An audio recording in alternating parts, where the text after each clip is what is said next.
Because of Mr. Trump, all Americans are in danger. We are all at risk because of Mr. Trump.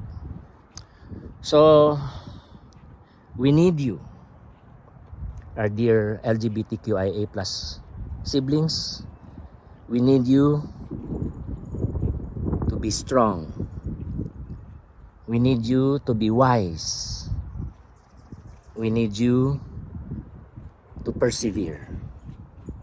We also need you to show us virtue.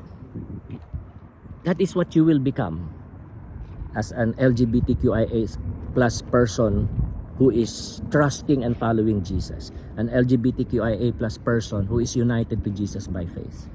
God will use you to model for us and to help all of us learn true virtue, true humanity.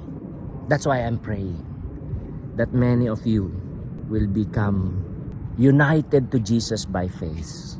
That many of you will become believers and followers of the Lord Jesus Christ. You are a treasure, and I hope you will believe that I am saying this from the heart, and how I love you, and how I treasure you, how I need you, how the world needs you. Guide us, help us. You are heroes, and we all need you. The world needs you. All of humanity needs you. Especially our African American siblings and our Native American siblings, and also our American Native Mexican siblings. Most of all, abused girls, child brides, all over the world. They need you. You are a hope and light.